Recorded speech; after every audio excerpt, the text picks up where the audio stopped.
बतेरा इत्थै मुल्क और भी जिहड़े दिन पाकिस्तान बिच ओह्दा बतेरे मस्त हैं इत्थै। ओ भाई इत्थै दौड्डे मस्तें दी कोनी लोड़।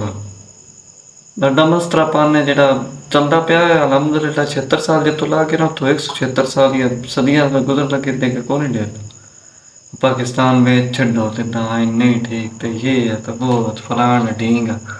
अगर पाकिस्तान यूके दे वीज़े खोले 1947 तो बड्डी और हिजरत ही कोनी होनी। ओ भाई तुसी अजे धोड़ी बनाया वा कुछ नहीं वेख्या वा कुछ नहीं। ये मैं गल उन्हां वास्ते करदा पिया जेह्ड़े थोड़ी थोड़ी छोटी छोटी अवाम नूं इंप्रेस करने वास्ते तहरीर लिखदे न हर सोशल मीडिया डिवाइस ते एह् हून फेसबुक या टिकटॉक ते चलदियां पियां होंदियां न। ओ भाई डाडा जे धोड़ी क्या गुजरेआ कुछ नहीं। एह्दे वास्ते जिन्हां ने खानदाना कुर्बानियां दित्तियां न जिन्हां दिन रात इक करके बनाया वा ना एह् कीमत उन्हां नूं पता ना तुसी 2% दे आदमी हो अपनी चुप करके मेहनत मजदूरी करो। कोई बुला के तुहानूं उत्थों अपना घर बार छड्ड के ते जाओ होरां मुल्कां च हिजरत करके तुहानूं किसे करन देनी है अपना घर छड्डण एड्डा सौखा कोई। ਉਹ ਜਿੰਨਾ ਇੱਥੇ ਕਰੋੜਾਂ ਮਿਲੀਅਨ ਦੇ ਹਿਸਾਬ ਨਾਲ ਇੱਥੇ ਬਿਜ਼ਨਸ ਚਲਾਏ ਹਨ ਉਹਨਾਂ ਦਾ ਕੀ ਬਣ ਸੀ ਗਿਆ। ਤੁਸੀਂ ਇੱਥੋਂ ਮੁਲਕ ਵੇਚਣਾ ਤੁੱਲੇ ਫਿਰਦੇ ਹੋ ਹੈਂ।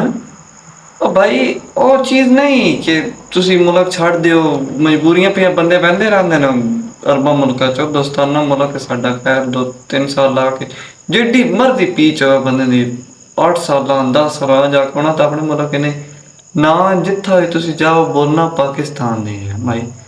ये शायर भी बड़ा प्यारा अंदाज ना लिख गया और लिख दिया कि ये वतन तुम्हारा है तुम हो पास बाएस के ये चमन तुम्हारा है